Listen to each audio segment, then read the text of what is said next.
അമ്മേ, പരിശുദ്ധ അമ്മേ, കൃപാസനം സാധുപരമാതാവേ, ഞാൻ ചെയ്ത ഉടമ്പടി പാലിക്കാൻ എന്റെ കുടുംബത്തിന് ശക്തി തരണമേ. തിങ്കളാഴ്ചകളിലെ കൃപാഭിഷേക ഉടമ്പടി ധ്യാനത്തിൽ പങ്കെടുത്ത് പ്രാർത്ഥിക്കുന്നവരുടെ ചേർത്ത് ആവശ്യം തരണമേ. പരിശുദ്ധ പരമ ദിവ്യകാരുണ്യത്തിന് ആരാധനയും സ്തുതിയും പുകഴ്ചയും ഉണ്ടായിരിക്കട്ടെ.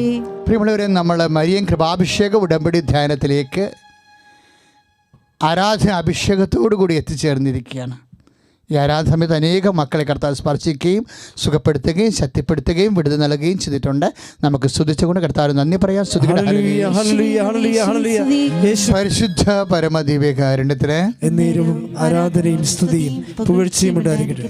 പ്രിയമുള്ളവരെ, നമ്മൾ വളരെ ഇന്നത്തെ ധ്യാന ശുശ്രൂഷയുടെ പ്രധാനപ്പെട്ട ധ്യാന വിഷയം കാറ്റിൻ്റെ കാലത്ത് എന്ത് ചെയ്യണം, അതാണ് നമ്മൾ ധ്യാനിക്കുന്നത്. ജീവിതം ഒരു യാത്രയാണ്, നമുക്കറിയാം. ബൈബിളിൽ പലപ്പോഴും അതൊരു കപ്പൽ യാത്ര പോലെ വരും. ചിലപ്പോൾ നൗകയുടെ യാത്ര, കടലിലൂടെയുള്ള യാത്ര. അപ്പം അങ്ങനെയൊക്കെ വരുമ്പോൾ സ്വാഭാവികമായിട്ട് കാറ്റും കോളും കടൽക്ഷോഭവും ഒക്കെ നമ്മുടെ യാത്രയുടെ ഭാഗമാണ്. ജീവിതയാത്രയിൽ ഇതുപോലെ ജീവിത പ്രശ്നങ്ങൾ, രോഗങ്ങളൊക്കെ വരും, കടങ്ങൾ വരും, ഞെരുക്കങ്ങൾ വരും, ഒക്കെ എല്ലാം കാറ്റുണ്ടാവും, കോളുണ്ടാവും. അപ്പോൾ നമ്മൾ ധ്യാനിക്കുന്ന വിഷയം കാറ്റിൻ്റെ കാലത്ത് എന്താണ് ചെയ്യേണ്ടത്, അതാണ്.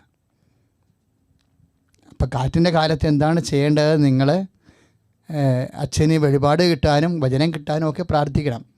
അപ്പോൾ എനിക്ക് പ്രാർത്ഥിച്ച് നല്ല ഒരുക്കമുണ്ട്. പക്ഷേ എന്നാലും നിങ്ങൾ പ്രേയർ സപ്പോർട്ട് ചെയ്യണമെങ്കിൽ കർത്താവ് പുതിയ അഭിഷേകം നൽകാം.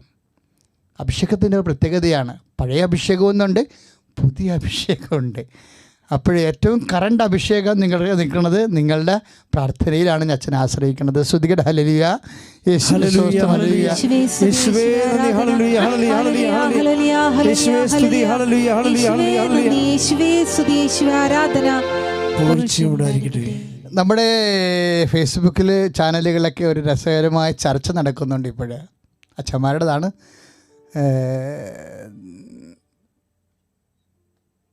ബൈബിൾ മാത്രമല്ല, ദൈവവചനം. നമ്മുടെ നോബിളച്ഛനാണത് തുടങ്ങി വെച്ചത്. ആൻഡ്രൂസ് അച്ഛനുണ്ട്, ജോഷി മയാരിലച്ഛനുണ്ട്. ഞാൻ വളരെ ഹൃദ്യമായിട്ട് ഫോളോ ചെയ്യുന്ന ഒരു വിഷയമാണത്. പക്ഷെ അതൊക്കെ ആദ്യം കേട്ടപ്പോൾ എനിക്ക് ചെറിയൊരു സാങ്കത്യം തോന്നി. കാരണം പണ്ട് ഞാനൊന്ന് ചൂടുവെള്ളത്തിൽ വീണതാണ്. കാര്യം ദൈവവചന വർഷം മാർപ്പാ പ്രഖ്യാപിച്ചപ്പോൾ ഞാനൊരു ക്ലാസ്സിൽ കൂടാനിടയായി, വൈദിക ധ്യാനത്തിൽ. അപ്പോൾ ധ്യാനിപ്പിക്കാൻ വന്ന വൈദികൻ പറഞ്ഞു, ബൈബിൾ മാത്രമല്ല ദൈവവചനം. അപ്പോൾ ഞങ്ങൾ വളരെ ശ്രദ്ധിച്ചു. പിന്നെ അദ്ദേഹം പറഞ്ഞ കാര്യം, അദ്ദേഹം കുറേ നോവലൊക്കെ വായിക്കുന്ന ആളാണ്, ചെറുകഥയൊക്കെ വായിക്കുന്ന ആളാണ്. അപ്പോൾ അദ്ദേഹം പറഞ്ഞ് അവസാനിപ്പിച്ചത് ഇതാണ്: നോവലുകളെല്ലാം ദൈവവചനമാണ്, ചെറുകഥകൾ ദൈവവചനമാണ്. ഇപ്പം ഞാനോർത്ത് ദൈവമേ, ഈ നോവലൊക്കെ എഴുതി ചില ആൾക്കാർക്ക് 2-3 ഭാര്യമാരൊക്കെ ഉണ്ട്. ലോക വിശ്വപ്രസിദ്ധരായ സാഹിത്യന്മാരുകാർ തന്നെ, ഇപ്പോൾ ഹെമിംഗ്വേ തന്നെ,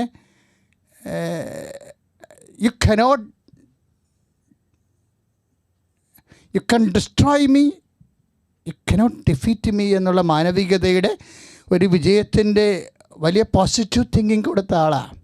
പക്ഷേ കക്ഷി ആത്മഹത്യ ചെയ്ത് ഒരു വിഷയം ഉണ്ടായപ്പോൾ. അപ്പം അങ്ങനെയൊക്കെ ആത്മഹത്യ ചെയ്യുന്ന ആൾക്കാരൊക്കെ എഴുതുന്നതൊക്കെ ദൈവവചനമാണെന്ന് പറഞ്ഞിട്ടാണ് അച്ഛൻ പോയത് അവിടുന്ന്. അന്ന് മുതൽ ഞാനോടത്ത് അതുപോലെ വലിയ പ്രശ്നമാണ് ഈ പറയാൻ പോണത് എന്നൊക്കെ പറയും. കാര്യം പുതിയ കാലമല്ലേ, എങ്ങനെയും മനുഷ്യന് ചിന്തിക്കാമല്ലോ. അപ്പോഴേ ഞാനത് ഫോളോ ചെയ്തപ്പോഴേ ഇല്ല, കുഴപ്പമൊന്നുമില്ല. അവർ വളരെ ഹൃദ്യമായ ഒരു സത്യമാണ് പറയണത്. എന്താണ്? ബൈബിളിന് സമാന്തരമായി ഒരു പക്ഷേ നമ്മൾ ഈ ബൈബിളിൽ ലിഖിത രൂപത്തിലേക്ക് വരുന്നതിന് മുമ്പ് അത് പാരമ്പര്യ രൂപത്തിലാണ് നിലനിന്നിരുന്നത്. സത്യമാണത്. പ്രത്യേകിച്ച് പാരമ്പര്യമൊന്നുമില്ലാത്ത സഭകളാണ് സോളാ ഫീദേ എന്നൊക്കെ പറഞ്ഞ്, സോളാ സ്ക്രിപ്തൂറ, ബൈബിൾ മാത്രമെന്ന് പറയണത്. കാര്യം അവർക്ക് പാരമ്പര്യമില്ല. ഒരു മാതൃകാ സഭയെന്ന് പറഞ്ഞാൽ ദൈവവചനവും ഉണ്ടാവും, പാരമ്പര്യവും ഉണ്ടാവും. രണ്ടും ഒരുമിച്ച് ഇഴപെയർന്ന് വിടും പാവം പോലെയാണ് സഭാനുഭവം എന്ന് പറയുന്നത്, സഭയുടെ ദൈവാനുഭവം എന്ന് പറയുന്നത്. അപ്പം ഇത് കേട്ടപ്പോഴും എനിക്ക് വളരെ ഇഷ്ടപ്പെട്ടു. പക്ഷേ എൻ്റെ മനസ്സിൽ വേറെ കാര്യം വന്നു. വെച്ചാലേ ഈ പാരമ്പര്യം എന്ന് പറയണത് എന്താണ് ശരിക്കും? അപ്പോസ്തലിക പാരമ്പര്യം എന്ന് പറയണത് എന്താ? യോഹന്നാൻ അത് പറയുന്നുണ്ട്, ഞങ്ങൾ കണ്ടതും കേട്ടതും. ഇപ്പം 1 യോഹന്നാൻ 1:1 ആ പാരമ്പര്യത്തിൻ്റെ സ്രോതസ് എന്താണ്? വെറുതെ ഒരു അനുഷ്ഠാനം ഉണ്ടായി വന്നതാണോ? അല്ല. It was their experience. എന്താണ്? ഞങ്ങൾ കണ്ണുകൊണ്ട്, സ്വന്തം കണ്ണുകൊണ്ട്, ഞങ്ങൾ കണ്ണുകൊണ്ട് കണ്ടത്, കാതുകൊണ്ട് കേട്ടത്, സ്വന്തം കൈകൊണ്ട് സ്പർശിച്ച ജീവൻ്റെ വചനത്തെക്കുറിച്ച് ഞങ്ങൾ നിങ്ങളെ അറിയിക്കുന്നു. അപ്പം നിങ്ങളെ അറിയിച്ചതാണ് എഴുത്തായത്. വളരെയേറെ ആദ്യം അവർ കണ്ണുകൊണ്ട് കണ്ടതായിരുന്നു, ചെവി കൊണ്ട് കേട്ടതായിരുന്നു, അവർ കൈകൊണ്ട് സ്പർശിച്ചതായിരുന്നു. എന്ന് വെച്ചാൽ അതിൻ്റെ അർത്ഥം എന്താ? അവർ അനുഭവിച്ചതായിരുന്നു എന്നതിൻ്റെ അർത്ഥം. കണ്ണുകൊണ്ട് നമുക്ക് അനുഭവങ്ങൾ എങ്ങനെയാണ് വരണത്? How we get knowledge, cognition എങ്ങനെയാണ്? ത്രൂ ദി സെൻസസ് ആണ് നമുക്ക് വരണത്. ത്രൂ ദി സെൻസസ് ആണ് നമുക്കത് വരണത്. അപ്പം കണ്ണുകൊണ്ട് കണ്ടത്, ചെവി കൊണ്ട് കേട്ടത്, കൈകൊണ്ട് സ്പർശിച്ച ജീവൻ്റെ വചനം. അപ്പോൾ ആദ്യം അതെങ്ങനെയാണ് വരണത്? ആദ്യം വരണത് നമ്മൾക്ക് കൈകൊണ്ട് സ്പർശിച്ച ജീവൻ്റെ വചനങ്ങൾ വരണത് അനുഭവത്തിലൂടെയാണ് വരണത്. അപ്പോൾ പാരമ്പര്യത്തിൻ്റെയും ബേസ് എന്താ? എക്സ്പീരിയൻസാണ്. എന്താ ഞാനിങ്ങനെ പറയാൻ കാണുന്നറിയാവോ?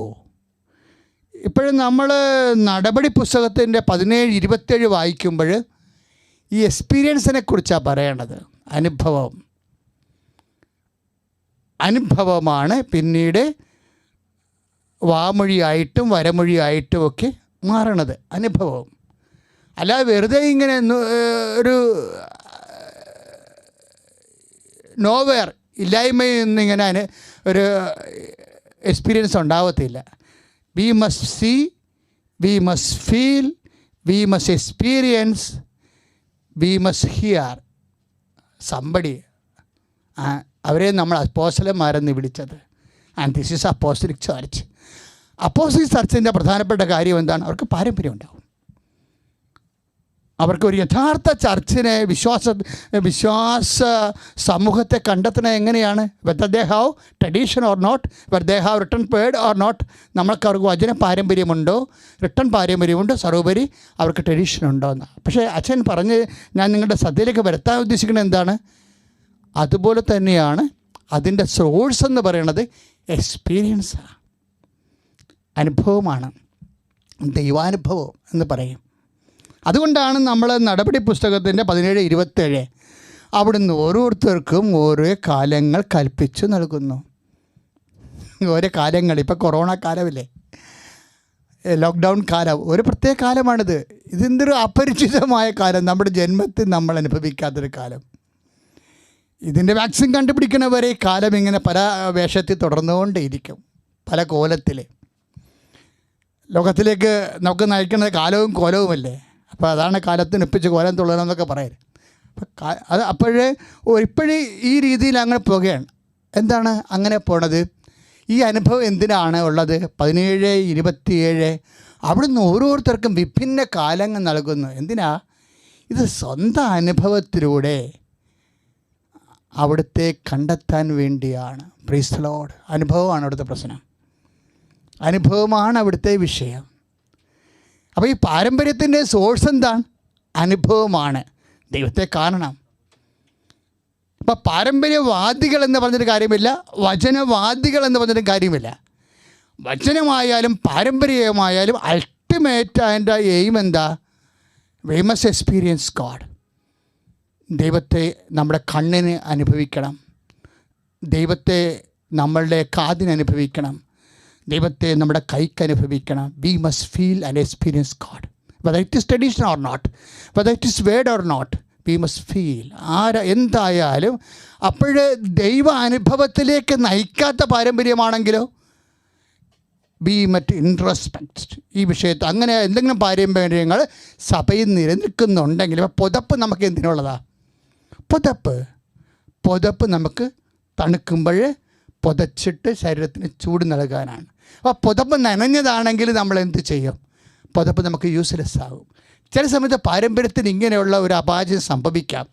പുതപ്പാണ് പക്ഷേ നനഞ്ഞു പോയി, അതുകൊണ്ട് നമ്മൾ ഉദ്ദേശിക്കുന്ന ലക്ഷ്യങ്ങൾ കാണുന്നില്ല.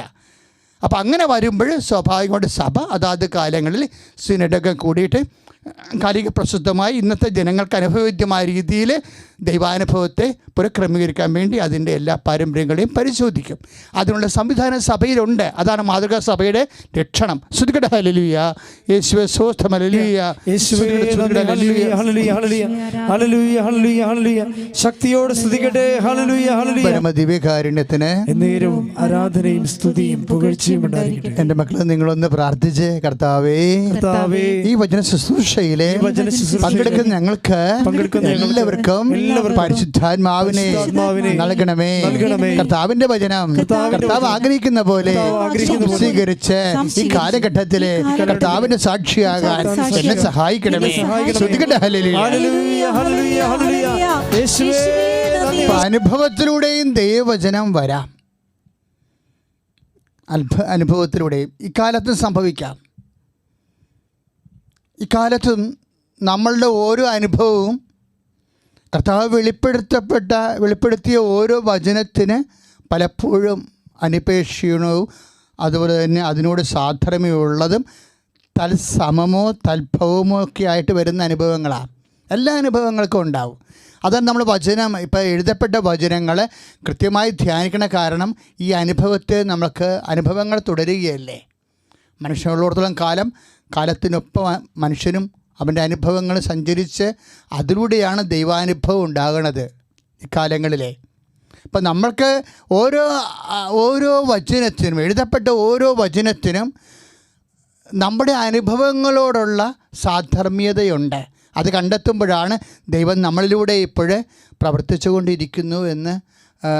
ഇപ്പോൾ ദൈവവചനം വായിച്ച് കഴിയുമ്പോൾ ലിറ്റർജിയിൽ നമ്മൾ പറയാം ദൈവവചനമാണ് നമ്മൾ കേട്ടത് എന്ന്. നമുക്ക് ദൈവത്തെ സ്തുതിക്കാം. ഇപ്പോൾ ഓരോ അനുഭവത്തിലൂടെ അതാണ് സംഭവിക്കുന്നത്. ദൈവവചനമാണ് നമ്മൾ കേൾക്കുന്നത്. അപ്പോൾ ദൈവത്തെ നമ്മൾ സ്തുതിക്കണം. ഓരോ അനുഭവവും, കഴിച്ചതായ അനുഭവമായാലും നല്ല അനുഭവമായാലും അത് കഴിയുമ്പോൾ ദൈവവചനമാണ് നമ്മൾ കേട്ടത് അല്ലെ കണ്ടത് എന്ന് പറയാൻ ഒരു വിശ്വാസി കഴിയുകയും ഓട്ടോമാറ്റിക്കലായിട്ട് ദൈവവചനത്തോട് നന്ദി പറയാം. അനുഭവമാകുന്ന ദൈവവചനത്തോട് പരമദിവ്യകാരുണ്യത്തിന് ആരാധനയും സ്തുതിയും പുകഴ്ചയും ഉണ്ടായിരിക്കട്ടെ. ഇന്നലെ രാത്രി ഇപ്പം അനുഭവത്തിൻ്റെ സുവിശേഷത്തിലൂടെ പോവുകയാണ് നമ്മൾ. നിങ്ങൾക്ക് നിങ്ങളുടെ അനുഭവങ്ങൾ ഓർക്കാൻ വേണ്ടിയാണ് ഞാനിങ്ങനെ സൂചിപ്പിക്കുന്നത്. അതായത് ഇന്നലെ രാത്രി എനിക്കൊരു അനുഭവം ഉണ്ടായി. സത്യം പറഞ്ഞാൽ എൻ്റെ ശരീരമേ ചില സമയത്ത് ചൂടാകും. എൻ്റെ ഇന്റേണൽ ഓർഗൻസിന് എവിടെയോ ഒക്കെ ഒരു ചെറിയ ഡാമേജ് ഉണ്ട്. അപ്പോൾ അതിൻ്റെ പേരിലാണ് ഈ ചൂടാകണത്. ഞാനിത് ഈശോയോട് പല പ്രാവശ്യം പറഞ്ഞിട്ടുള്ളതാണ്. പക്ഷേ ഈശോ പൗലോസ് അപ്പോസ്തലൻ പറഞ്ഞ പോലെയാണ്, my grace is sufficient for you. ഈ രോഗം നീ എടുത്ത് മാറ്റാൻ ഉദ്ദേശിക്കണില്ല, നിനക്കെൻ്റെ കൃപ മതി. കാര്യം ഇത് കൃപാസനമാണല്ലോ. അപ്പോൾ കൃപയ്ക്കാണ് ഇവിടെ കർത്താവിന് പ്രാധാന്യമുള്ളത്. അപ്പോൾ എങ്ങനെ ഏത് വകുപ്പിലൂടെ ആയാലും കൃപയാർജിക്കാനുള്ള മാർഗമുണ്ടോ എന്നാണ് എന്നെപ്പോലെയുള്ള ആൾക്കാർ അന്വേഷിക്കേണ്ടത്. അപ്പോൾ എൻ്റെ ശരീരം മുഴുവൻ ചൂടായി, എനിക്ക് ഉറക്കമില്ലായിരുന്നു. അപ്പം ഞാനോർത്ത സംഗതി അവിടെ കുഴപ്പത്തിലാവും. കാര്യം ഇന്ന് ശുശ്രൂഷയുള്ളതാണ്. നമുക്കറിയാമല്ലോ, ഉറക്കം വന്നില്ലെങ്കിൽ രാവിലെ ശരം പൊള്ളണ പോലെ തോന്നി, രാത്രി ഉറങ്ങാൻ പറ്റില്ല. തിരിച്ചും പറഞ്ഞും കിടക്കുന്നത് തന്നെ ഈ 7 മണിക്കൂർ തന്നെ പരിപാടി. അപ്പോൾ എൻ്റെ മനസ്സിലുണ്ടായിരുന്നത് എന്താണെന്നറിയാമോ? ഇന്ന് രാവിലെ എഴുന്നേൽക്കുമ്പോൾ നമുക്കറിയാമല്ലോ, ഉറങ്ങാൻ പറ്റിയില്ലെങ്കിൽ എന്ത് പറ്റും? ശരീരം ഭയങ്കര ടയർഡായിരിക്കും അല്ലേ?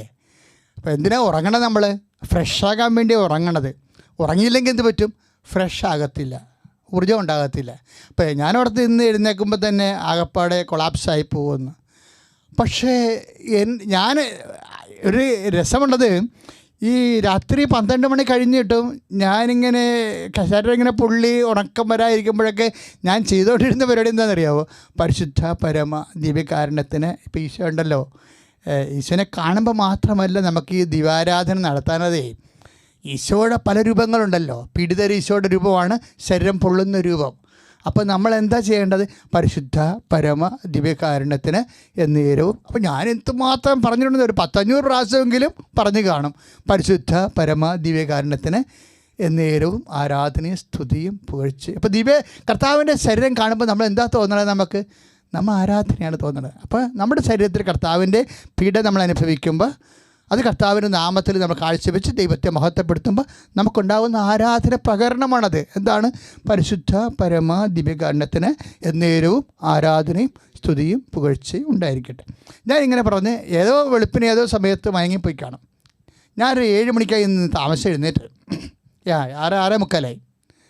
അപ്പോൾ ജവമാല ചൊല്ലിക്കൊണ്ടിരിക്കുന്ന സമയത്ത്, കട്ടിലിരുന്ന് ജവമാല ചൊല്ലിക്കൊണ്ടിരിക്കുന്ന സമയത്ത് പെട്ടെന്ന് ഞാൻ ഓർത്ത്, ദൈവമേ എനിക്ക് കുഴപ്പമൊന്നും ഇല്ലല്ലോ, എനിക്ക് കുഴപ്പമൊന്നുമില്ല. ഞാനോർത്ത് ഭയങ്കര ഡെഡ് ബോഡി പോലെ ആയി പോകുന്ന വിചാരിച്ചത്.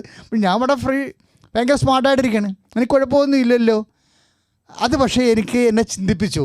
എന്താ ചിന്തിപ്പിച്ചതെന്ന് അറിയാമോ?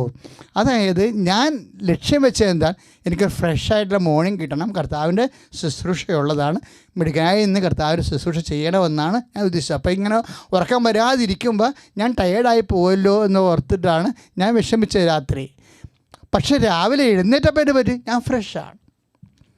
Asif I had good sleep. ഞങ്ങൾക്ക് നല്ല ഒരു ഉറക്കമുണ്ടായിരുന്ന പോലെ ഞാൻ ഫ്രഷാണ്, ഊർജ്ജസ്വലനാണ്. അപ്പോൾ ഞാൻ കർത്താവിന് വീണ്ടും നന്ദി പറഞ്ഞു. ഞാൻ ഇതെന്താ ഇപ്പോൾ പറയാൻ കാരണം എന്നറിയാമോ?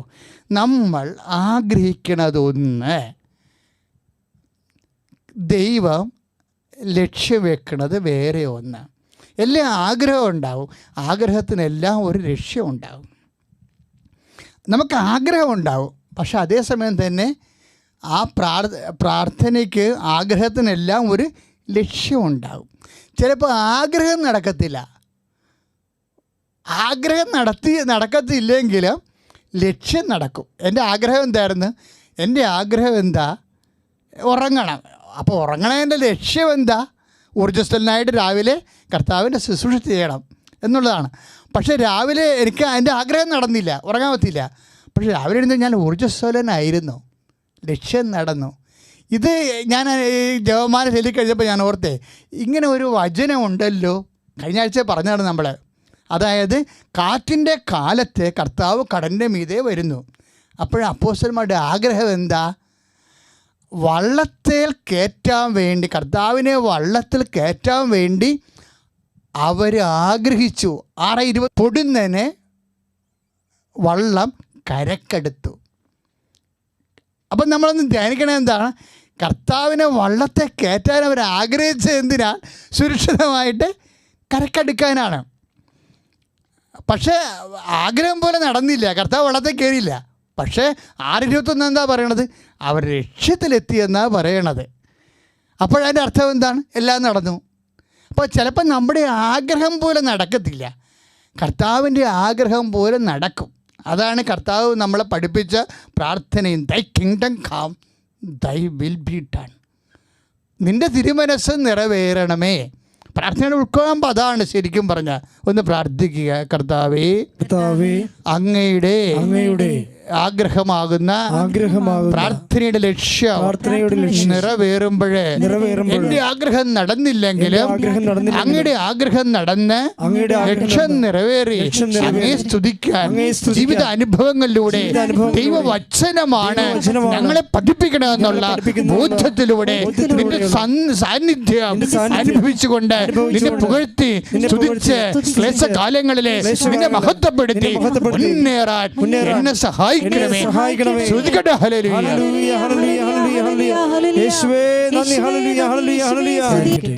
നമ്മൾ കാറ്റിൻ്റെ കാലങ്ങളെക്കുറിച്ച് ധ്യാനിക്കുകയാണ്. കാറ്റിൻ്റെ കാലവും കർത്താവും, അതാണ് നമ്മുടെ ധ്യാനത്തിൻ്റെ വിഷയം. നമ്മൾ കാറ്റിൻ്റെ കാലം ഇതുപോലെ നമ്മൾ കണ്ടെത്തുന്നത് അപ്പോസ്തലന്മാരുടെ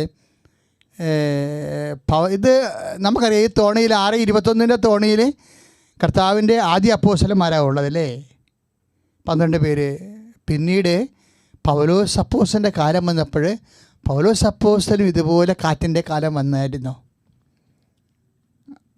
അത് ജൂദായിൽ നിന്ന് അവർ ക്രെത്തേ വഴി റോമിലേക്ക് മാൾട്ടായിലേക്ക് പോകുന്നൊരു വഴിക്ക് വീണ്ടും കപ്പൽ യാത്രയാണ് അവിടെ ഉള്ളത്. അവിടെയും ഇതുപോലെ കൊടുങ്കാറ്റ് വന്നു. കാറ്റിൻ്റെ കാലത്ത് അവരെല്ലാം എന്തെല്ലാം ചെയ്തു എന്നുള്ളത് ഭയങ്കര ഒരു വിഷയമാണ് ശരിക്കും. ആദ്യമേ പറയണത് അവർക്ക് താങ്ങാനാവാത്തൊരു വടക്ക് കിഴക്കൻ അങ്ങനെയാ. പെട്ടെന്ന് അവിചാരിതമായിട്ട് ഒരു വടക്ക് കിഴക്കൻ കാറ്റ് വന്നു. വടക്ക് കിഴക്കൻ കാറ്റ് വന്ന് ഇവരെ കറക്കിക്കളഞ്ഞു. ഇപ്പം നമ്മൾ കൊറോണ വന്നിരിക്കണം അങ്ങനെയല്ലേ, നമ്മൾ അവിചാരിതമായി വന്നതാണ്. പലരും പറയണത് നമ്മുടെ ജീവിതത്തിൽ ആദ്യ എക്സ്പീരിയൻസ് ആണെന്നായത്, കാറ്റിൻ്റെ കാലം പോലെ. അപ്പോൾ അവരെന്നാ ചെയ്ത് അതിൻ്റെ വഴിക്ക് വിട്ട്, ചില സമയത്ത് അങ്ങനെ പറ്റത്തുള്ളൂ, കാറ്റിൻ്റെ വഴിക്ക് വിട്ടെന്ന് നടപടി 27:15 തിരുവചനമുണ്ട്. അവർക്ക് കൈകാര്യം ചെയ്യാൻ പറ്റണില്ല. അതുകൊണ്ട് എന്ത് ചെയ്ത് കപ്പലിനെ കാറ്റിൻ്റെ വഴിക്ക് വിട്ടെന്നാണ്. ഇപ്പം നമ്മൾ കൊറോണയുടെ വഴിക്ക് പോയിക്കൊണ്ടിരിക്കുകയല്ലേ.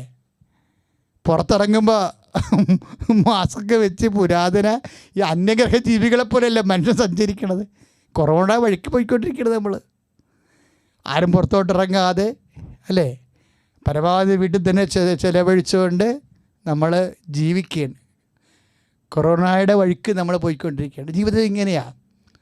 അതാണ് 27:15 പറയണത്. കപ്പൽ കാറ്റ് പിടിച്ചപ്പോൾ അവിചാരിതമായൊരു കാറ്റ് വന്നപ്പോൾ കാറ്റിൻ്റെ വഴിക്ക് കപ്പലിനെ വിട്ടെന്ന്. പക്ഷേ എന്നിട്ട് അവർ രക്ഷപ്പെട്ടില്ല. കാറ്റിൻ്റെ വഴിക്ക് വിട്ടെങ്കിലും ഇത് വീശി അടിക്കല്ലേ, കറക്കി അടിക്കണ സമയത്ത് എന്നാ പറ്റി, വള്ളം പെട്ടെന്ന് ഈ കപ്പൽ താന്ന് നിൽക്കുന്ന കാരണമേ ഭാരമുണ്ടായിരുന്നു. ഭാരമുള്ളത് കൊണ്ട് കപ്പലിൻ്റെ വില്ലിക്കൊപ്പം വെള്ളമാണ്.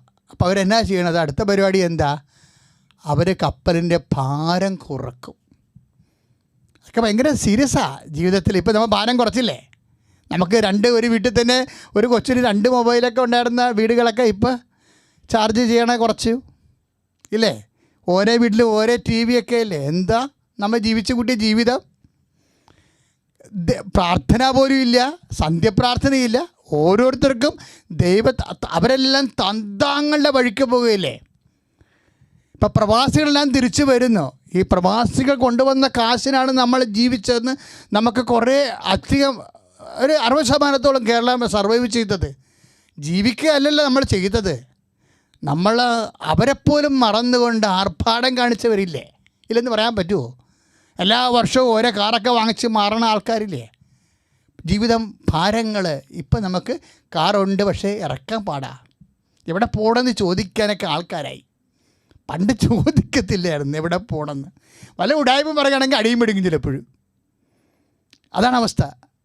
അപ്പോൾ പരമാവധി ഇതെല്ലാം ഈ ഭാരം കുറച്ചിച്ചുകൊണ്ട് നമ്മൾ ജീവിച്ച ജീവിതത്തിന് ഒരു പിന്തിരിഞ്ഞ് നോട്ടത്തിന് വേണ്ടി ദൈവം നൽകിയിരിക്കണം. ഒന്നുമല്ല നീ എന്ന്. ഞാൻ കഴിഞ്ഞ ദിവസങ്ങളിൽ ഒരു പുസ്തകം കണ്ടു, ഹോമോ ദേവൂസ്. ആരോ എഴുതിയതാണ്, വലിയ ആളാണ്, UNOയിലെ വലിയൊരു സെക്രട്ടറി എഴുതിയാണ്. Homo Deus and history of tomorrow. നാളത്തെ ചരിത്രമെന്ന് പറഞ്ഞാൽ ഇന്നലത്താണല്ലോ. നാളത്തെ ചരിത്രമെന്ന് പറഞ്ഞാൽ എഴുതിയിരിക്കണം വിദ്വാൻ. എന്താ വിദ്വാൻ എഴുതിയിരിക്കണത്? നാളെ മനുഷ്യൻ ഈശ്വരനെ പോലെ ആകുമെന്ന്. ഈ എങ്ങനെ ചിരിക്കാതിരിക്കും? നാളെ മനുഷ്യൻ ഈശ്വരനെ പോലെ ആകുമെന്ന് എഴുതിയ പുസ്തകത്തിന് 1 കൊല്ലം കൂടെ കഴിഞ്ഞിട്ടില്ല. ഈ ഈശ്വരന്മാരൊക്കെ ഇപ്പോൾ എവിടെ പോയി വിളിച്ചൊന്നും ഒരു പിടിയില്ല. കണ്ണ് കാണാൻ പറ്റാത്ത സോപ്പിട്ട് കഴിയാൻ പിന്നെ പോടെ ഒരു ജീവിനെ പേടിച്ച് ഈ മനുഷ്യ ദൈവങ്ങളൊക്കെ ഒളിച്ച സ്ഥലത്തിന് കണക്കില്ല. This is man and man is nothing. ദൈവത്തിലേക്ക് തിരിച്ചു വരാൻ വേണ്ടിയുള്ള കാലത്തിൻ്റെ വിളിയാണത്. സ്തുതിക്കട്ടെ, ഹല്ലേലൂയ. യേശുവേ സ്തോത്രം, ഹല്ലേലൂയ, ഹല്ലേലൂയ. യേശുവേ സ്തുതിയും പുകഴ്ചയും ഉണ്ടായിരിക്കട്ടെ. പരിശുദ്ധ പരമദിവ്യകാരുണ്യത്തിന് എന്നേരം ആരാധനയും സ്തുതിയും പുകഴ്ചയും ഉണ്ടായിരിക്കട്ടെ. പരിശുദ്ധ പരമദിവ്യകാരുണ്യത്തിന് എന്നേരം ആരാധനയും സ്തുതിയും പുകഴ്ചയും ഉണ്ടായിരിക്കട്ടെ. ഈ കാറ്റിൻ്റെ കാലത്ത്, കടക്ഷോഭത്തിൻ്റെ കാലത്ത്, കപ്പൽ ഛേദത്തിൻ്റെ കാലത്ത് ഇതെല്ലാം ജീവിതാനുഭവങ്ങളാണ്. ഈ ജീവിതാനുഭവങ്ങൾ ബുദ്ധിയും ബോധമുള്ളവൻ ശ്രദ്ധിക്കണം. ഇതെല്ലാം 17-27 വേണ്ടിയാണ് നടപടി പുസ്തകം. അവനവനും ഓരോരുത്തരും അവനവൻ്റെ അനുഭവത്തിലൂടെ ദൈവത്തെ കണ്ടെത്താൻ വേണ്ടിയാണ്. ഇപ്പോൾ അപ്പോസ്തലൻ്റെ അവസ്ഥ എന്താണ് കണ്ടില്ലേ? പൗലോസ് അപ്പോസ്തലൻ ഈ ക്രേത്തയിലെ കപ്പലിലുണ്ട്. അപ്പോഴേ പൗലോസ് അപ്പോസ്തലൻ പറയുന്ന റിപ്പോർട്ടിംഗ് ആണ് ലൂക്ക എഴുതിയിരിക്കുന്നത്, അക്കൗണ്ട് നടപടി പുസ്തകത്തിൻ്റെ. ഇപ്പോൾ ഒരു അക്കൗണ്ടിൽ പറയണത്, ഇപ്പോൾ 27-20 എന്താ പറയണമെന്നറിയാവോ? ഈ കാറ്റിൻ്റെ കാലത്ത് എപ്പോഴും ഇരുട്ട് തന്നെയായിരുന്നു. കുറേ ദിവസങ്ങളായിട്ട് സൂര്യനെ കാണാനില്ല എന്നാണ് പറയണത്. കടലിലേ കരകാണാ കടലിൽ അകപ്പെട്ട് കഴിഞ്ഞിട്ട് കുറേ കാലങ്ങൾ സൂര്യനെ കാണാനില്ലായിരുന്നു, നക്ഷത്രങ്ങളെ കാണാനില്ലായിരുന്നു എന്ന്. നമ്മുടെ ജീവിതത്തിൽ എങ്ങനെയല്ലേ? ചില സമയത്ത് കുറേ കാലത്തേക്ക് നമുക്ക് ദൈവാനുഭവമേ ഉണ്ടാകത്തില്ല, പ്രാർത്ഥിക്കാൻ തോന്നത്തില്ല, ജീവിതം ഇരുട്ട് പോലെ തോന്നും. ഇതൊക്കെ ജീവിതത്തിൻ്റെ അനുഭവങ്ങളാണ്. അതാണ് 27-20 കുറേ കാലത്തേക്ക് ചന്ദ്രനെ കാണാനില്ലായിരുന്നു, സൂര്യനെ കാണാനില്ലായിരുന്നു. അപ്പോൾ ഇത് ആ ഭാഗം വായിച്ചപ്പോൾ എൻ്റെ മനസ്സിൽ വന്ന നടപടി പുസ്തകം റെവലേഷനാണ്. ഇപ്പം ഇതിൻ്റെ 20 അതാ 27 നമ്മുടെ ഇപ്പോൾ വായിച്ച് കേട്ട സുവിശേഷമില്ലേ, നടപടി പുസ്തകത്തിൽ വായിച്ചില്ലേ നമ്മൾ 27-20. അതെന്താണ്? കുറേ ദിവസത്തേക്ക് നക്ഷത്രങ്ങളെ കാണാനില്ലായിരുന്നു, ദിക്കറിയാൻ പാടില്ലെന്ന്.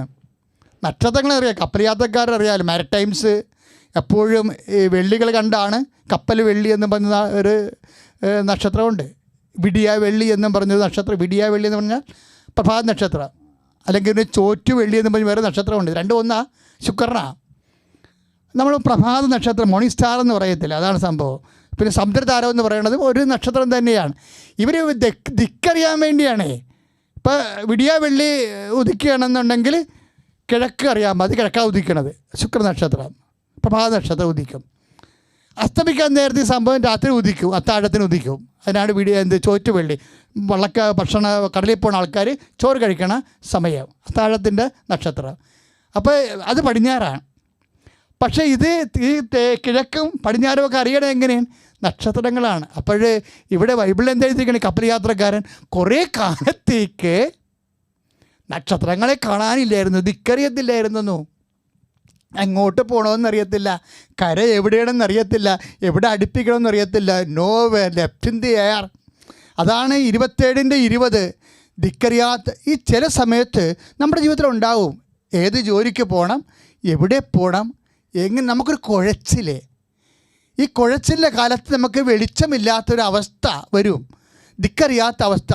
ഇതിങ്ങനെ ഉണ്ടാകും. ഇതിന് എന്ത് ചെയ്യണമെന്ന് ഞാൻ പറയാം. ഒന്ന് പ്രാർത്ഥിക്കുക. കർത്താവായ ദൈവമേ, നടപടി പുസ്തകത്തിന്റെ 27-20 എഴുതിയിരിക്കുന്ന പോലെ സൂര്യൻ കാണാത്ത, നക്ഷത്രങ്ങളെ കാണാത്ത, ദിക്കറിയാത്ത ജീവിത യാത്രയിലെ കർത്താവേ, ഞങ്ങളെ നയിക്കാൻ ആവശ്യമായ തേജസ്സിനാൽ, ദൈവ തേജസ്സിനാൽ, പരിശുദ്ധാത്മാവിനാൽ ഞങ്ങളെ നിറക്കണമേ.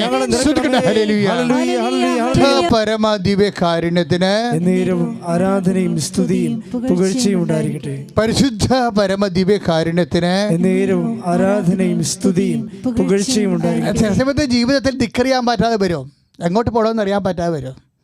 നീ പഠിച്ചു, നിൻ്റെ പ്രൊഫഷൻ എന്താണെന്ന് എനിക്കറിയത്തില്ല. കല്യാണങ്ങളിങ്ങനെ വരുന്നുണ്ട്, എവിടുന്ന് കെട്ടണം, ആരെ കല്യാണം കഴിക്കണം നമുക്കറിയത്തില്ല. നമ്മുടെ ജീവിതത്തിൽ ചില സമയത്ത് ഒരു എത്തും പിടിയുമില്ലാത്തൊരവസ്ഥ വരും. അപ്പോഴെന്തിനാണെന്നറിയോ? നമുക്ക് ഫിസിക്കലായിട്ടുള്ള കുറേ ചിന്തകളും ധാരണകളും ലക്ഷ്യങ്ങളൊക്കെ ഉണ്ടാകാം, പക്ഷെ നമുക്കൊന്നും വ്യക്തമല്ല. ഇങ്ങനെ വ്യക്തമല്ലാത്ത കാലത്ത് നമ്മൾ എന്ത് ചെയ്യണം? ബൈബിൾ പറയുന്നുണ്ട്, ചന്ദ്രനെ കണ്ടില്ലേ എന്ത് ചെയ്യണം, സൂര്യനെ കണ്ടില്ലേ എന്ത് ചെയ്യണം, നക്ഷത്രനെ കണ്ടില്ലേ എന്ത് ചെയ്യണമെന്ന് കർത്താവിൻ്റെ വചനം പറയുന്നുണ്ട്. ഇപ്പോൾ 27-20 നമ്മൾ കണ്ടു, കുറേ കാലത്തേക്ക് ചന്ദ്രനില്ല, സൂര്യനില്ല, നക്ഷത്രങ്ങളില്ല എന്ന് പറയും. ദിക്കറിയണില്ല, വെളിച്ചമില്ല, എങ്ങോട്ട് പോകണമെന്ന് അറിയത്തില്ല, ആകെപ്പാടെ അട്ടർ കൺഫ്യൂഷൻ. പക്ഷേ എന്ത് ചെയ്യണമെന്ന് ബൈബിൾ പറയും. 21-23 They will not lead lamp light or sunlight. The Lord God will be their light. അതാണ് വെളിപാടിൻ്റെ പുസ്തകം 21-23. ഇനി അവർക്ക് ചന്ദ്രൻ്റെ ആവശ്യമില്ല, സൂര്യൻ്റെ ആവശ്യമില്ല. The Lord God will be their light. ദൈവമായ കർത്താവ് തന്നെയായിരിക്കും അവിടെ വെളിച്ചമെന്ന്. ശ്രുതികട അവരുടെ തേജസ്. ശ്രുതികട ഹല്ലേലൂയ.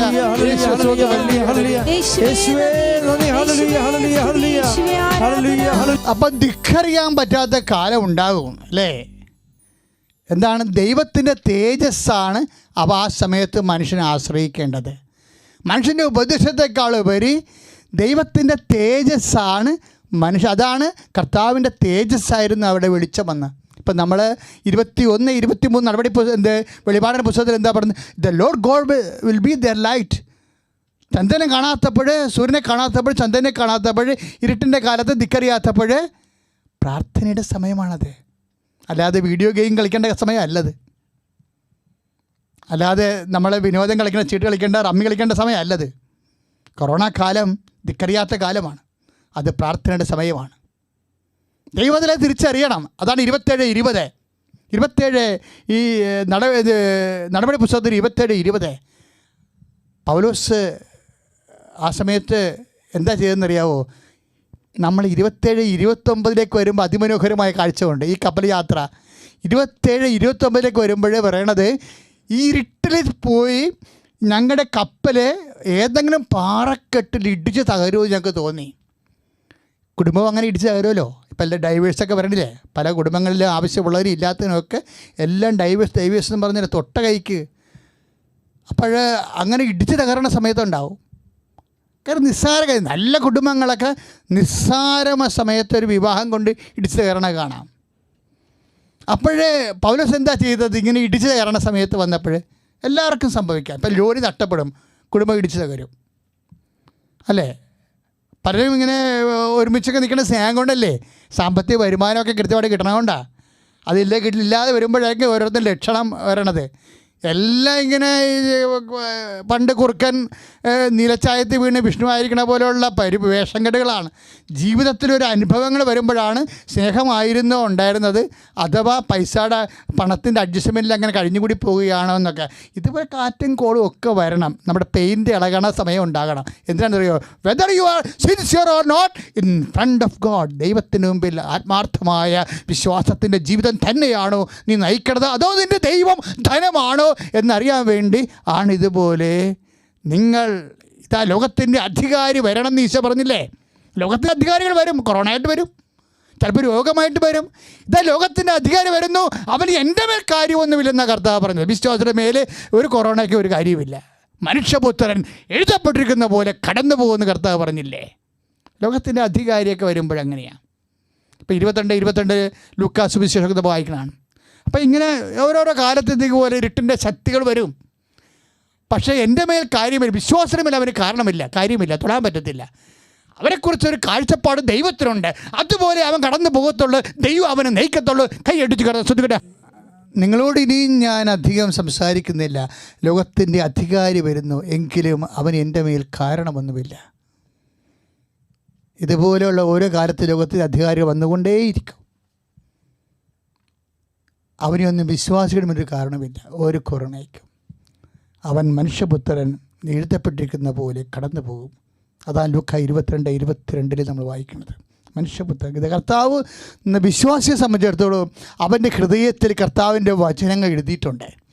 അവൻ എങ്ങോട്ടാണ് പോകേണ്ടതെന്ന് അവന് നല്ല ബോധ്യങ്ങളുണ്ട്. ഞാൻ എന്താ ദൈവപരി ഇങ്ങനെ പറയാൻ കാരണമെന്നറിയാവോ? ഈ ഒരു കാലഘട്ടം ദിശയറിയാതെ ദിക്കറിയാതെ ജീവിതം ഇരുട്ടിൽ നിൽക്കുന്നൊരു കാലഘട്ടത്തിൽ എന്താണ് ചെയ്യേണ്ടതെന്നാണ് കർത്താവിൻ്റെ വചനം എഴുതിയിരിക്കുന്നത്. ആ കപ്പൽ യാത്രയിൽ അവരെന്താ ചെയ്തത്? 27-29 തിരുവചനം നടപടി പുസ്തകം. ആ കപ്പൽ യാത്ര എന്താ ചെയ്തത്? ഞങ്ങൾ 4 നങ്കൂരങ്ങൾ ഇറക്കിയെന്ന്. അതായത് ഈ കുടുംബമില്ലേ, ഈ കപ്പലല്ലേ, ഇടിച്ചറിയാതെ വരുമ്പോൾ നമ്മുടെ പ്രാർത്ഥനാധ്യാത്മ ജീവിതത്തിൽ നിന്ന് ഈ മഹാസമുദ്രത്തിലേക്ക് നമ്മൾ 4 നങ്കൂരങ്ങൾ ഇറക്കും. എന്തൊക്കെയാണ്? വിശ്വാസം, പ്രത്യാശ, സ്നേഹം, സമർപ്പണം. ഇതാണ് 4 നങ്കൂരം. നമ്മൾ 27-29 പറയുന്ന കപ്പൽ ഇടിച്ച് തകരാൻ പോയപ്പോൾ, ഞങ്ങൾ പാറയിടിച്ച് തകരാൻ പോകുമ്പോൾ ഒരു കുടുംബം തകരാൻ പോവുകയാണ്. അപ്പോഴെന്ത് ചെയ്യണം? 4 നങ്കൂരങ്ങൾ നമ്മൾക്ക് ഇറക്കണം. അതാണ് നമ്മുടെ പാരമ്പര്യം, വിശുദ്ധ പാരമ്പര്യം. അപ്പോൾ ഞങ്ങൾ 4 നങ്കൂരങ്ങൾ, വിശ്വാസം, പ്രത്യാശ. വിശ്വാസം നങ്കൂരം തന്നെയാണ്, വിശ്വാസത്തിൻ്റെ അടയാളം തന്നെ നങ്കൂരമാണ്. പ്രത്യാശ, പിന്നെന്താണ്? ദൈവസ്നേഹം, പിന്നെന്താണ്? അതായത് നമ്മൾ വിശ്വാസത്തോടെ ജീവിക്കും, നമ്മൾ പ്രത്യാശയോടെ ജീവിക്കും, നമ്മൾ ദൈവത്തെയും മനുഷ്യനെയും സ്നേഹിച്ച് ജീവിക്കും. സർവോപരി ഞങ്ങൾ കര പറ്റുകയില്ലെന്ന് തോന്നിയെന്ന് പൗലോസപ്പൻ ഞങ്ങൾ ഇതിവിടെ അവസാനിപ്പിക്കുമെന്ന് തോന്നി. അപ്പോൾ ഞങ്ങൾ 4 നങ്കൂരങ്ങൾ ഇറക്കി. അതാണ് സമർപ്പണം. കർത്താവിൻ്റെ ഇഷ്ടം പോലെ നിറവേറട്ടെ എന്ന്. എന്തൊരു മനോഹരമാണ് ബൈബിള്. ശ്രദ്ധിക്കട്ടെ. ഹല്ലേലൂയ, യേശുവേ സ്തോത്രം, ഹല്ലേലൂയ, ഹല്ലേലൂയ, ഹല്ലേലൂയ. പ്രാർത്ഥന, കപ്പലിലുള്ള പ്രാർത്ഥനാ കാര്യങ്ങളിൽ പൗലോസിനെ കർത്താവ് ഒരു വെളിച്ചം കൊടുത്തു. പൗലോസോട് പറഞ്ഞു, നിന്നെ പ്രതി ഞാൻ ഈ കപ്പലിലുള്ളവരെല്ലാവരെയും രക്ഷിക്കും. 260 പേരെ പറ്റി ഉണ്ടായിരുന്നേ കപ്പലിലെ. നിന്നെ പ്രതി ഞാൻ ഈ കപ്പലിലുള്ള എല്ലാവരെയും രക്ഷിക്കും. അത് കർത്താവ് അത് അക്ഷരാർത്ഥത്തിൽ അങ്ങനെ സംസാരിച്ചു. അതാണ് 27-24 നടപടി 27, 24, 25. ആ 25-ലാണ് കൃത്യമായിട്ട് പറയണത്, നിന്നെ പ്രതി ഈ കപ്പലിലുള്ള ജനങ്ങളെയും ഞാൻ നിനക്ക് തരുമെന്ന്, നിന്നെ പ്രതി നിനക്ക് ഏൽപ്പിച്ച് തരുമെന്ന്. എന്ന് വെച്ച് കഴിഞ്ഞാൽ നിന്നെ പ്രതി ഞാൻ അവരെ സംരക്ഷിക്കുമെന്നാണ്. അതുകൊണ്ട് പൗലോസ് ഉടനെ പറയും, കപ്പൽ തകർന്നു പോണേ പോട്ടെ, നമുക്ക് ജീവിച്ചിരുന്നാൽ നമ്മൾ 10 കപ്പലുണ്ടാക്കും, പക്ഷെ നമ്മൾ ജീവിച്ചിരിക്കണം. അതുകൊണ്ട് എൻ്റെ ദൂതൻ, കർത്താവിൻ്റെ ദൂതൻ എന്നോട് പറഞ്ഞു രാത്രി, അതാണ്, ഇതിലാരും നശിച്ചു പോകത്തില്ല. നീ റോമിൽ പോയി സീസറിന് മുമ്പ് നിൽക്കുക തന്നെ ചെയ്യും. നിന്നെ പ്രതി നിൻ്റെ കൂടെയുള്ള ജനങ്ങളെ ഞാൻ സുരക്ഷിതരാക്കുമെന്ന്. എൻ്റെ ദൈവത്തിലെ നിൻ്റെ കുടുംബത്തിൽ ഒരാൾ മതി വിശ്വാസമുള്ള. ഈ 4 നങ്കൂരം ഇറക്കാൻ പറ്റണ ഒരാൾ മതി കുടുംബത്തിൽ. ഇപ്പം നിങ്ങൾ പറയാം, എൻ്റെ മകന് വിശ്വാസമില്ല, ഭർത്താവിന് വിശ്വാസമില്ല, എൻ്റെ വീട്ടിൽ ആർക്കും വിശ്വാസം, അമ്മായിയമ്മ പ്രാർത്ഥന ചെല്ലത്തില്ല. ആ സമയത്ത് അവർ സീരിയൽ കാണുകയാണ്. എൻ്റെ അമ്മേ, ഞാൻ ഈ കൊറോണക്കാലം മുമ്പ് കേട്ടോണ്ടിരുന്ന ഇതാണ്. പല മരുമക്കളും വന്ന് എന്നോട് പറഞ്ഞ ഇതാണ്, അച്ഛാ ഞാൻ ഒത്തിരി കൊതിച്ചും പ്രാർത്ഥിച്ചൊക്കെയാണ് ഈ കുടുംബത്തിൽ കെട്ടി വന്നത്, പക്ഷേ ഇവിടുത്തെ അമ്മായിയമ്മ പള്ളിയിലും പോകത്തില്ല, പ്രാർത്ഥനയും ചെല്ലത്തില്ലെന്ന്. ആ സമയത്ത് അവർ സീരിയൽ കാണുമെന്ന്. ഞാൻ അത്ഭുതപ്പെട്ടു പോയി. ഈ കാലങ്ങളിൽ വന്നൊരു മാറ്റം, വല്യമ്മമാർ വെള്ളം ഒടിക്കും, സീരിയലും കാണും. അപ്പം അതായത് വഴിപിഴച്ച മുതിർന്നവർ പോലും തല ചീഞ്ഞിരിക്കണല്ലേ. ഇപ്പം നമ്മളൊരു മത്സ്യം മേടിക്കുമ്പോൾ ആൾക്കാർ ഈ സൈക്കിൾക്കാരോട് എന്താ ചെയ്യണത്, അതിൻ്റെ ചെകിള അങ്ങോട്ട് പൊക്കി നോക്കും. എന്താ കാര്യം, ചെകിളക്ക് കളർ വ്യത്യാസം ഉണ്ടാകുന്നതാണ് നോക്കണത്. തല ചീഞ്ഞാൽ ഉടൽ ഇപ്സഭാഗത്ത് ചീഞ്ഞിരിക്കും. വല്യമ്മമാർ വെള്ളം അടിക്കാനും സീരിയൽ കാണാനും തുടങ്ങിയപ്പോഴേ തല ചീഞ്ഞില്ലേ. പിന്നെ എന്തിനാണ് ഈ ഭൂമി നിലനിർത്തിയിട്ട് ദൈവത്തിന് എന്നാ കാണിക്കാനാ? ഓരോ ദുരന്ത മരണങ്ങളും ഇപ്പോൾ 2.5 ലക്ഷം പേര് മരിച്ചില്ലേ. ഈ ഭൂമി നിലനിർത്തണം കൊണ്ട് ദൈവത്തിന് എന്ത് ചെയ്യാനാണ്? ദൈവത്തിന് എന്തുണ്ടാകാനാണ്? എന്ത് മഹത്വം ഉണ്ടായി?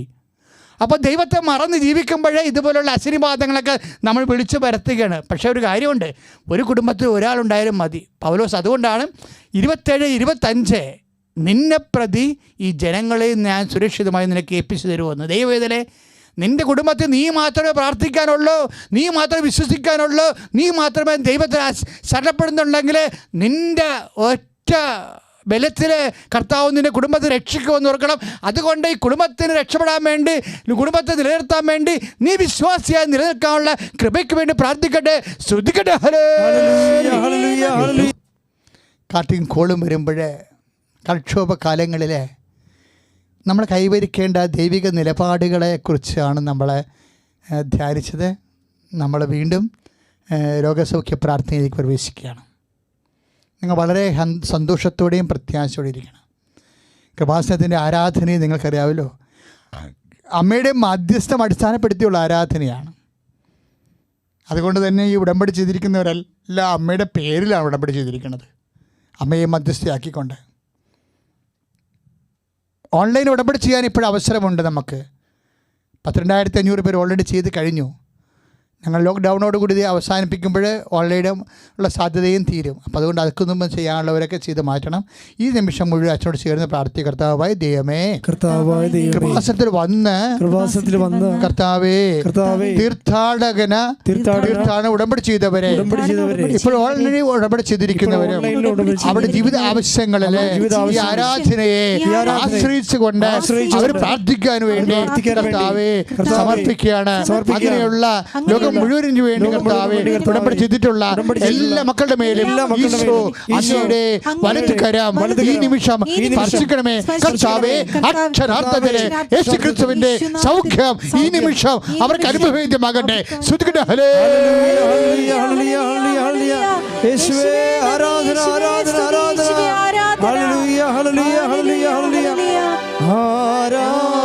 തൊക്ക് ശരീരം മുഴുവനും ഇപ്പം മുടിക്കൊഴിച്ചിലുൾപ്പെടെ മൂർധാവിൽ ഉള്ള മുടി, ഇങ്ങനെ ശരീരത്തിൽ തലയുടെ മുടികൊഴിച്ചിലുൾപ്പെടെ, കടുത്ത തലവേദന, കണ്ണിൻ്റെ എരിച്ചിലും പുകച്ചിലും, നാവിൻ്റെ ഉള്ളിലുള്ള പൊട്ടലുകൾ, ശരീരം മുഴുവൻ ഉണ്ടാകുന്ന വ്യത്യസ്തങ്ങളായ രോഗങ്ങൾ, മുഴകൾ, സിസ്റ്റുകൾ, അതുപോലെ കുരു, അതുപോലെ ചൊറി, ചിരങ്ങ്, ഇതുപോലെയുള്ള വിസർപ്പ രോഗങ്ങൾ സുഖപ്പെടാൻ വേണ്ടി പ്രാർത്ഥിക്കുന്ന സമയമാണ്.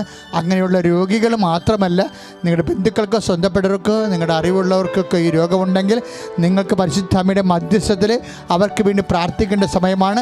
അച്ഛനോട് ചേർന്ന് വിശ്വാസത്തോടെ കർത്താവായ ദൈവമേ, കർത്താവായ ദൈവമേ, വിസർപ്പ രോഗികളെ അങ്ങയുടെ വിശുദ്ധ രക്തത്താൽ ഓ ദിവ്യകാരുണ്യമേ ഇപ്പോൾ കഴുകണമേ. കർത്താവേ, ത്വക്ക് രോഗികളെ, ചിരങ്ങ് രോഗികള്, ചൊറി പിടിച്ചവര്, ചുണങ്ങ് പിടിച്ചവര് വിശുദ്ധ രക്തത്താൽ കഴുകണമേ. കർത്താവേ, ശരീരത്തിലെ വടുക്കളുള്ളവര്, സിസ്റ്റുള്ളവര്, മാറി മാറി വിഷപ്പൊട്ടുകള് ഉണ്ടാകുന്നവരുടെ മേൽ കർത്താവിന്റെ രക്തം തളിക്കട്ടെ. യേശുവിന്റെ നാമത്തിലെ, യേശുവിന്റെ നാമത്തിലെ അവർ സൗഖ്യം പ്രാപിക്കട്ടെ. അപ്പോഴേ ദൈവത്തിനൊന്നും അസാധ്യമില്ലെന്ന് വിശ്വാസി മനസ്സിലാക്കണം. അപ്പം നിങ്ങൾ ഈ പൗലോസിനെ പോലെ കപ്പൽ മുഴുവൻ മൊത്തം ഇടിച്ച് തകരാൻ പോയാലും എൻ്റെ മക്കളെ പ്രാർത്ഥനയിൽ തന്നെ നിൽക്കണം. ഒരാളുണ്ടെങ്കിൽ ദൈവം കുടുംബത്തെ സംരക്ഷിക്കുമെന്നല്ലേ നമ്മളെ വചനം കേട്ടത്. അത് സത്യമായ അനുഭവമാണ്. തകർന്ന കുടുംബങ്ങൾക്ക് വേണ്ടി പ്രാർത്ഥിക്കുക, അച്ഛനോട് ചേർന്ന് പ്രാർത്ഥിക്കുക. കർത്താവേ, ഉടമ്പടി എടുത്തവരും എടുക്കാത്തവരും തകർന്നു പോയിക്കൊണ്ടിരിക്കുന്ന കുടുംബങ്ങള്, അതിന്റെ മൂലം വിശ്വാസം നഷ്ടപ്പെടുന്ന മക്കള്, ദൈവത്തിൽ നിന്ന് അകന്ന ജീവിത രീതികള്, വിശ്വാസമില്ലാത്ത, പ്രാർത്ഥനയില്ലാത്ത, ദൈവമഹത്വമില്ലാത്ത, ദൈവത്തിനെതിരെ ചിന്തിക്കുകയും പ്രവർത്തിക്കുകയും ചെയ്യുന്ന കുടുംബങ്ങള് കർത്താവേ നീ സന്ദർശിക്കണമേ. പ്രാർത്ഥിക്കുന്നു, മധ്യസ്ഥ വഹിക്കണമേ. യേശുവിന്റെ നാമത്തിലെ തകർന്ന കുടുംബങ്ങളെ യേശുവിന്റെ നാമത്തിലെ സമുദ്ധരിക്കപ്പെടട്ടെ. പ്രിയമുള്ളവരെ, സാമ്പത്തിക തകർച്ച ഒരു വലിയ വിഷയമായി വരികയാണ്. രാഷ്ട്രങ്ങൾ സാമ്പത്തിക ശക്തി പ്രാപിച്ചാൽ മാത്രമേ പ്രജകളെ സാമ്പത്തിക ശക്തിയിൽ നിലനിർത്താൻ പറ്റത്തുള്ളൂ. അപ്പോൾ നമ്മൾ വ്യക്തികളെ സാമ്പത്തികമായി ശക്തീകരിക്കണമെന്ന് പ്രാർത്ഥിക്കുന്നത് േക്കാൾ പ്രധാനപ്പെട്ടതാണ് രാഷ്ട്രങ്ങൾ സാമ്പത്തിക ശക്തി പ്രാപിക്കണം. അപ്പോൾ മാത്രമേ നമ്മുടെ കുടുംബങ്ങൾ സാമ്പത്തിക ശക്തി പ്രാപിക്കത്തുള്ളൂ. അച്ഛനോട് ചേർന്ന് പ്രാർത്ഥിക്കാം. കർത്താവായ ദൈവമേ, എല്ലാ രാഷ്ട്രങ്ങളും പ്രത്യേകിച്ച് ഞങ്ങളുടെ രാജ്യം, സംസ്ഥാനവും സാമ്പത്തിക വ്യവസ്ഥിതികളെല്ലാം ശക്തിപ്പെട്ടുകൊണ്ട് എല്ലാ പ്രജകൾക്കും, എല്ലാ ജനങ്ങൾക്കും സുരക്ഷിതമായ ജീവിതമാർഗം ലഭിക്കുന്നതിനായി ദൈവമേ പുതിയ വഴികളെ, പുതിയ ലോകത്തെ നീ സൃഷ്ടിക്കണമേ. രോഗിയുള്ള കുടുംബങ്ങളെ, ആന്തരികമായ ഓർഗൻ അവയവങ്ങൾ ഡാമേജ് ആയിട്ടുള്ള കുടുംബങ്ങൾ, കരൾ, കിഡ്നി, ഹൃദയം, പാങ്ക്രിയാസ്, ഇങ്ങനെയുള്ള എന്തെങ്കിലും അവസ്ഥകൾ, ഗർഭാശയത്തിൽ സിസ്റ്റുള്ളവർ, അൾസർ രോഗികൾ, PCOD രോഗികൾ, മൂത്രത്തിൽ കല്ലുള്ളവർ, കിഡ്നിയിൽ കല്ലുള്ളവർ, ഗർഭാശയത്തിൽ സിസ്റ്റുള്ളവർ, മക്കളില്ലാത്തവർ, ട്യൂബ് മുറിച്ച് കളഞ്ഞവർ, ഒരു ട്യൂബ് മാത്രം അവശേഷിക്കുന്നവർ, എല്ലാവരുടെ മേലും കർത്താവ് ആ ശരീരത്തിൻ്റെ അവയവങ്ങളെല്ലാം എൻ്റെ മക്കൾ വിശ്വാസത്തോടെ, നിങ്ങൾക്കറിയാം ഇത് കൃപാസനം, പരിശുദ്ധ അമ്മ 24 മണിക്കൂറും മധ്യസ്ഥം വഹിക്കുന്ന കർത്താവിൻ്റെ ഒരു സന്നിധാനമാണ്. അതുകൊണ്ടാണ് ആയിരക്കണക്കിന് സാക്ഷ്യങ്ങൾ യൂട്യൂബിൽ കിടക്കുന്നത്. അതുകൊണ്ട് നിങ്ങൾ ദയവായി ഇപ്പോഴീ രോഗങ്ങളുള്ളവരെ ആ രോഗമുള്ള ഇടത്ത് നിങ്ങളുടെ കൈകൾ വെക്കണം. എന്നിട്ട് പറയണം, അമ്മേ എനിക്ക് വേണ്ടി ഇപ്പം മധ്യസ്ഥം വഹിക്കണം, ഞാൻ നിൻ്റെ തിരുക്കുമാരൻ്റെ നാമത്തിലാണ് എൻ്റെ ശരീരത്തിൽ കൈവച്ചിരിക്കുന്നത്. ഈ രോഗവും ഇതിൻ്റെ അപ്പുറത്തെ രോഗങ്ങൾ ലോകത്തുള്ള സമസ്തവും യേശുക്രിസ്തുവിൻ്റെ പാദത്തിൻ്റെ കീഴിലാണെന്ന് ഞാൻ വിശ്വസിക്കണമെന്ന്. അങ്ങനെ രോഗാവസ്ഥകളിൽ കൈവച്ചുകൊണ്ട്, രോഗത്തിൻ്റെ ഇടങ്ങളിൽ കൈവച്ചുകൊണ്ട് പ്രാർത്ഥിക്കട്ടെ. അച്ഛനോട് ചേർന്ന് പ്രാർത്ഥിക്കുക. കർത്താവേ, ഞങ്ങൾ പ്രാർത്ഥിക്കുന്നു, അമ്മയുടെ മധ്യസ്ഥതയിൽ പ്രാർത്ഥിക്കുന്നു. കിഡ്നി രോഗികള്, കരൾ രോഗികള്, പാങ്ക്രിയാസ് രോഗികള്, ഹൃദയ രോഗികള്, ടോൺസൈറ്റ് രോഗികള്, ക്യാൻസർ രോഗികള്, സിസ്റ്റ് രോഗികള്, PCOD രോഗികള്, ഫിസ്റ്റുല രോഗികള്, അൾസർ രോഗികള്, യേശുവിന്റെ നാമത്തില്, യേശുവിന്റെ നാമത്തില്, യേശുവിന്റെ നാമത്തില് ഈ നിമിഷം സൗഖ്യം പ്രാപിക്കട്ടെ. പ്രിയമുള്ളവരെ, നമ്മൾ പ്രാർത്ഥിക്കാൻ പോകുന്നത് തർക്കപ്പുരയിടങ്ങൾ. ഇപ്പം എൻ്റെ മനസ്സ് വന്നതാണ് കേട്ടോ, കർത്താവ് തന്നതായിരിക്കും, അല്ലെങ്കിൽ ആരാധന നിൽക്കുമ്പോൾ വേറെ ചിന്ത വരേണ്ട കാര്യമില്ലല്ലോ. ഇത് തർക്കപ്പുരയിടങ്ങൾ, നിങ്ങൾ ശ്രദ്ധിക്കണം. ഇപ്പം ചില ഉടമ്പടി ചെയ്തിട്ടുള്ളവർക്ക് അങ്ങനെ ഉണ്ടാകും. തർക്കത്തിൻ്റെ വഴികൾ തർക്കത്തിലിരിക്കുന്നു, കമ്പനി തർക്കത്തിലിരിക്കുന്നു, ജോലി തർക്കത്തിലിരിക്കുന്നു, നിൻ്റെ തസ്തിക തർക്കത്തിലിരിക്കുന്നു, നിൻ്റെ വീട് തർക്കത്തിലിരിക്കുന്നു. മൊത്തം തർക്കം, കൺഫ്യൂഷൻ, വിവാദം. അങ്ങനെയുള്ള സ്ഥലങ്ങൾ, വീടുകൾ, വ്യക്തികൾ, വിഷയങ്ങൾ നമ്മൾ കർത്താവിൻ്റെ തിരുസന്നിധിയിൽ പരിശുദ്ധ അമ്മയുടെ മധ്യസ്ഥ വെക്കാൻ പോവുകയാണ്. ഈ വിഷയത്തിൽ നിനക്ക് സാക്ഷ്യം പറയാൻ സാധിക്കും. നീ സ്വന്തമായിട്ട് പറയണം. ഇപ്പോഴും ഞാൻ ഈ വിഷയത്തിൽ സാക്ഷ്യം പറയും എന്ന് പറയണം. എൻ്റെ ദൈവം ഈ നിമിഷം പരിശുദ്ധ അമ്മയുടെ മധ്യസ്ഥതയിൽ എൻ്റെ ജീവിതത്തിൽ ഇടപെടും. ഞാൻ കർത്താവിൻ്റെ സാക്ഷിയാകും. ഏറ്റു പ്രാർത്ഥി. കർത്താവായ ദൈവമേ, തർക്കപുരയിടങ്ങൾ, തർക്ക ജോലികൾ, തസ്തികള്, വഴികൾ, ഇങ്ങനെയുള്ള എല്ലാ സംഭവങ്ങളെയും കർത്താവേ പരിശുദ്ധ അമ്മയുടെ മധ്യസ്ഥതയിലെ ഈശോയ്ക്ക് സമർപ്പിക്കുന്നു. കർത്താവേ, ഇപ്പോഴും ഇടപെടണമേ. 10,000-കണക്കിന് മനുഷ്യര് ഈ നിമിഷം പ്രാർത്ഥിക്കുമ്പോൾ അവരുടെ പ്രാർത്ഥനയോട് ചേർത്തുകൊണ്ട് എന്റെ ജീവിത ആവശ്യങ്ങളിൽ കർത്താവേ ഇടപെടണമേ. എന്റെ സാക്ഷിയായി മാറ്റണമേ.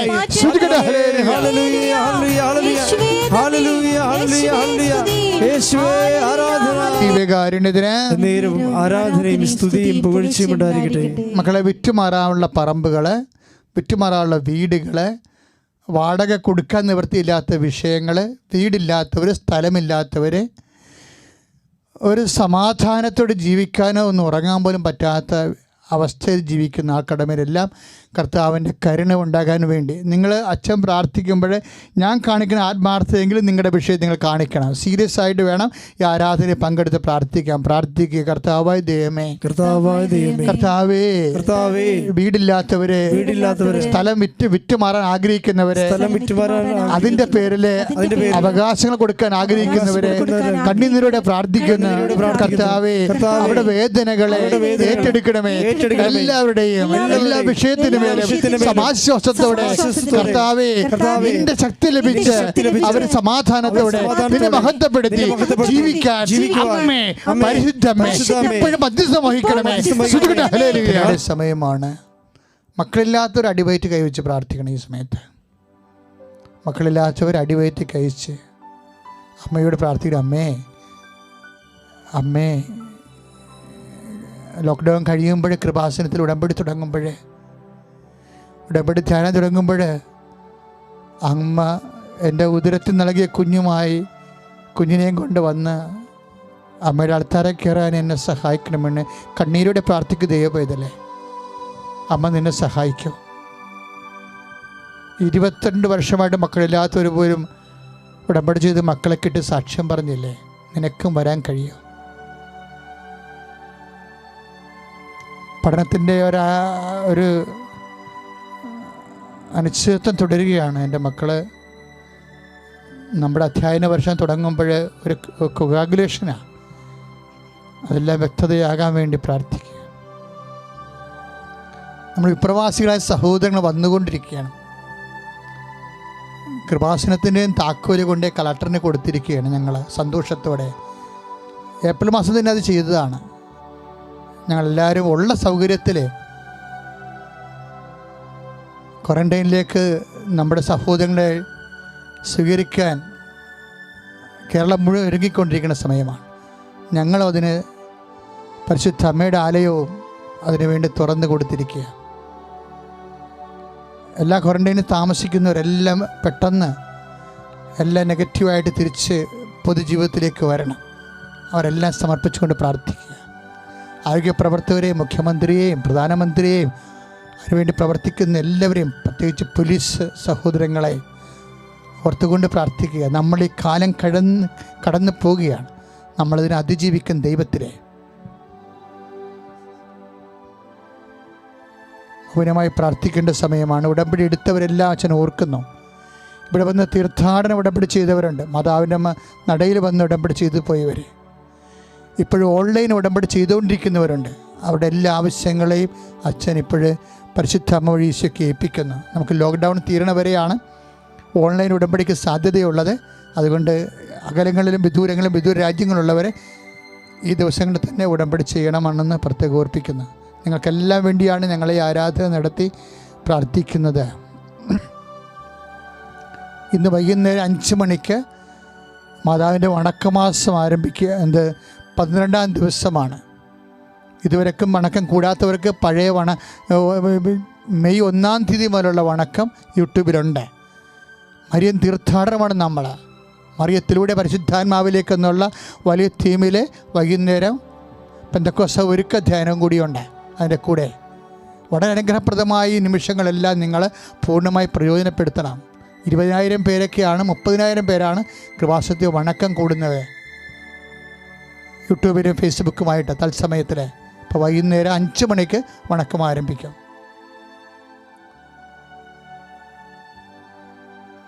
മൗനമായി പ്രാർത്ഥിക്കേണ്ട സമയമാണ്. അതിനുശേഷം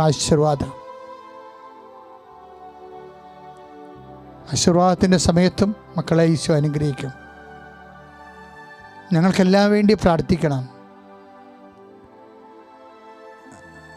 വളരെ ജീവനോടുകൂടി ശുശ്രൂഷകൾ കൃപാസനത്തിൽ നടന്നുകൊണ്ടിരിക്കുകയാണ്.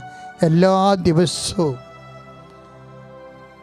1000-ങ്ങളും ശുശ്രൂഷ പങ്കെടുക്കാൻ വേണ്ടി കർത്താവ് ഇടയാക്കിയതിന് ദൈവത്തോട് നന്ദിയുണ്ട്. അതേസമയം തന്നെ പങ്കെടുക്കുന്ന എല്ലാവർക്കും അമ്മ അനുഭവം നൽകി അനുഗ്രഹിക്കാൻ വേണ്ടി ഈ ആരാധനയിൽ അവരെ സമർപ്പിച്ചുകൊണ്ട് പ്രാർത്ഥിക്കുക.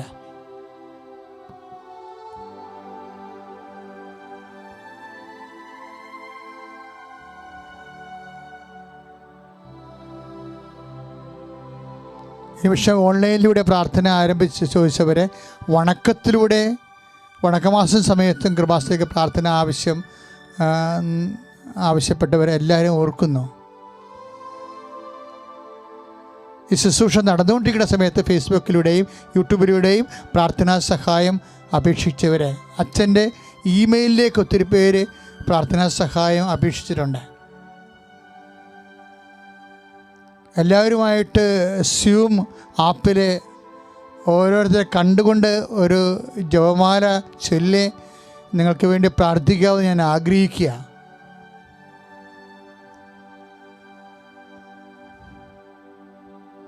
എല്ലാ വണ്ടി ലീഡേഴ്സിനെയും കൃപാസനത്തിൻ്റെ എല്ലാ വാഹന പ്രേക്ഷിതരെയും അവരുടെ കുടുംബാംഗങ്ങളെയും അച്ഛൻ ഈ നിമിഷം പ്രത്യേകം ഓർക്കുന്നു.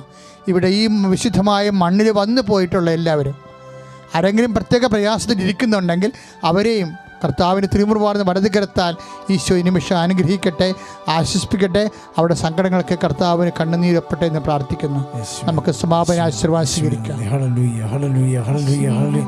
രണ്ട് കൈകളും ഉയർത്തി സ്വതന്ത്രമായി സ്തുതിച്ചുകൊണ്ട് എല്ലാ ജീവിത നിയമങ്ങളെയും സമർപ്പിച്ചുകൊണ്ട് പ്രാർത്ഥിക്കട്ടെ. Hallelujah hallelujah hallelujah hallelujah hallelujah. യേശുവേ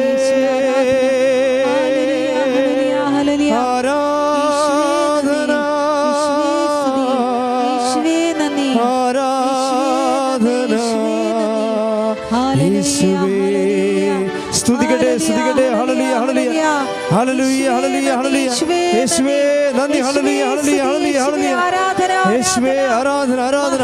കർത്താവേ ഞങ്ങൾ സമർപ്പിച്ച എല്ലാ നിയോഗങ്ങളെയും അവിടുന്ന് ആശീർവദിക്കണമേ. Hallelujah hallelujah hallelujah hallelujah hallelujah hallelujah hallelujah. യേശുവേ ആരാധന ആരാധന ആരാധന. ഹല്ലേലൂയ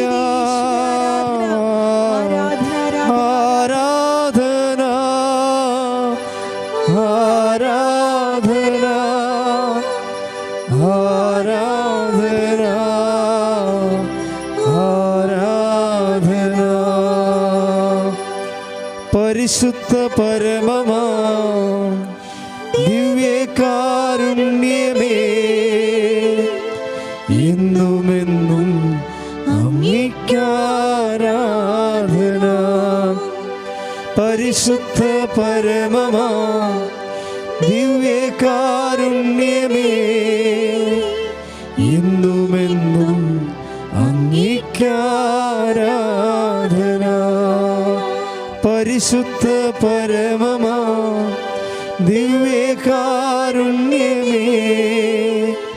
എന്നുമെന്നും